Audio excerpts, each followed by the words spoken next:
এই দেখো কে আসছে। বাবা তুমি চলে এসো আবার। আইসা শোনা।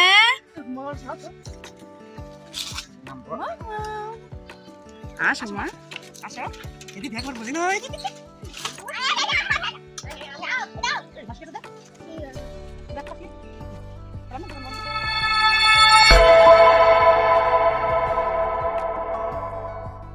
Hello guys, welcome back to my channel.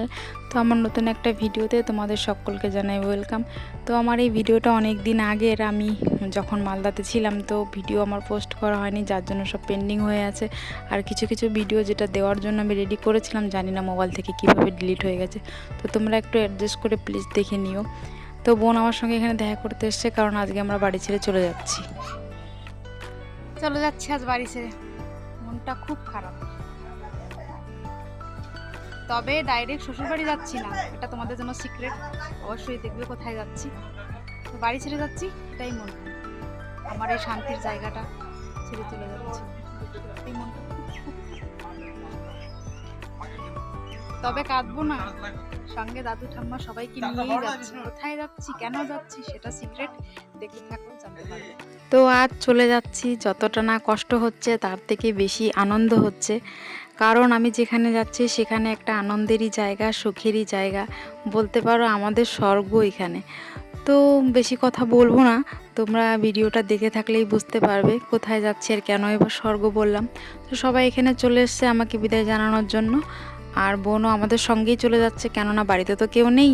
তো ও মদিপুকুর পর্যন্ত যাবে, ওইখান থেকে ওদের বাড়িতেও চলে যাবে, আর আমরা চলে যাব মালদাতে। তবে আজ মালদাতে যে আমরা ট্রেনে উঠতে পারবো না, পুরো রাতটাই আমাদের মালদাতেই থাকতে হবে। তারপর ভোরবেলাতে আমাদের ট্রেন আছে, তো ভোরবেলার ট্রেনেই আমরা যাব। তো এইখানে আমরা এই রাস্তা দিয়েই যাচ্ছি, যেখানে তোমাদের আগের ভিডিওতে বলেছিলাম যে রাস্তা দিয়ে ঘুরে ঘুরে যেতে হয়, সেইখানেই যাচ্ছি। তো বর্ডার পর্যন্তও পৌঁছে গেছি। তো জানি না কেন মনে একটা অস্বস্তি ফিল হচ্ছে, একটু ভালোও লাগছে যে বাড়ি ছেড়ে চলে যাচ্ছি। তো এই যে দেখছো আমরা ট্রেনে উঠে পড়েছি, সেই সময় ক্লিপটা নেওয়া হয়নি, কেননা ছেলে মেয়েকে নিয়ে একটু পারিনি বলতে পারো।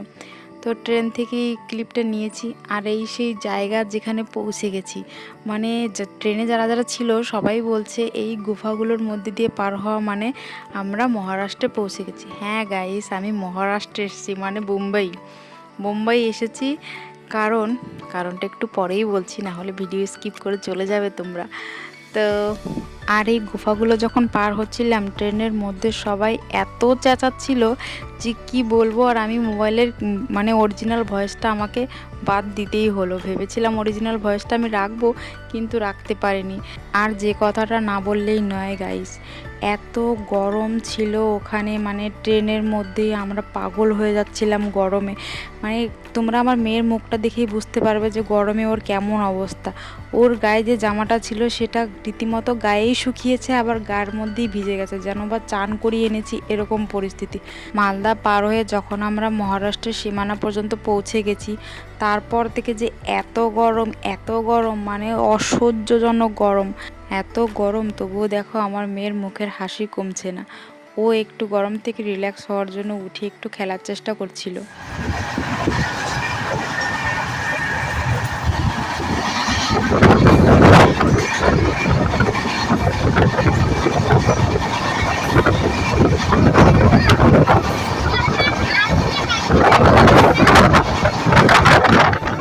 আর ফাইনালি গাইজ পৌঁছে গেছি সেই জায়গায়। হ্যাঁ, আমার মা বাবার কাছে এসেছি, মানে মা আর বাবা এখানেই থাকেন, ওনাদের সঙ্গে দেখা করতে এসেছি আমরা এখানে বোম্বাইতে, সবাই মিলে একসাথে এসেছি। এখন রাত 8:30 মতো বাজে, একটু ঘুরতে বেরিয়েছি। এদিকে নাকি এই সময় ঘোরাফেরা করে। মা এসছে, ভাই এসছে। চলো, এসেছে যখন শহরটাকে একটু ফিল করি কেমন লাগছে। তবে আমার কাছে কিন্তু বেশ ভালোই লাগছে এখন, গরমটা অনেক। তো ঘরে পৌঁছাতে আমাদের অনেকটাই রাত হয়ে গেছিলো। তারপর একটু রেস্ট নিয়ে মার সঙ্গে বাইরে বেরিয়েছিলাম একটু ঘুরতে। মা বলল আয় একটু বাইরে দিয়ে হেঁটে আয়, তাহলে একটু ভালো লাগবে। ঘরের মধ্যে প্রচণ্ড গরম, আর গরম গরম যে তোমাদের কতবার বলেছি ভিডিওর মধ্যে, তাহলে নিশ্চয়ই বুঝতে পারছো কেমন গরম। আর বাইরে বেরিয়ে আমি বাইরের দৃশ্যটা একটু ক্যামেরা বন্দি করে নিলাম। আর এই যে মহিলাটাকে দেখতে পারছো যে আমার মেয়েকে কোলে নিয়ে আছে, এটাই আমার মা।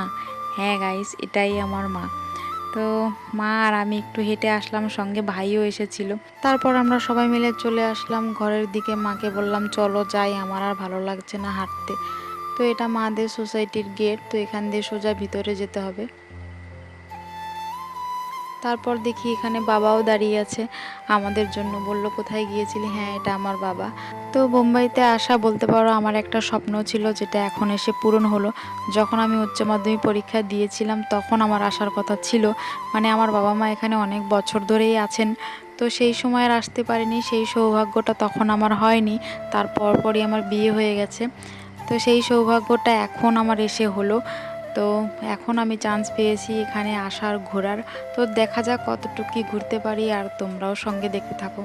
আমাদের ছোট্ট একটা রুম, এখানে টিভি আছে, ফ্রিজ আছে, একটা ঠাকুরের মন্দির আছে, আর এই দিকে আছে এটা হচ্ছে রান্নাঘর, এটা রেস্টুরেন্ট রুম, এটা একটা বাথরুম।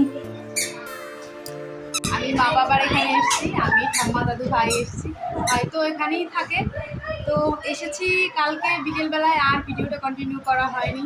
অনেক কষ্ট হয়, 3 দিনের জার্নি, এরকম জার্নি আমি কোনো দিনও করিনি। ছেলেমেয়ের অবস্থা পুরো খারাপ, আর এখানে তো এত গরম গ্রামের তুলনায় আরও বেশি। ঝিমোতে একটা দিন পার হয়ে গেল। তো ভাবলাম আজকে মা বাবা এখানে থাকে, ওই জন্য মা বাবার কাছে একটু ঘুরতে এসেছি। ওইখানে ফ্রিজ আছে, দুপুরে খা।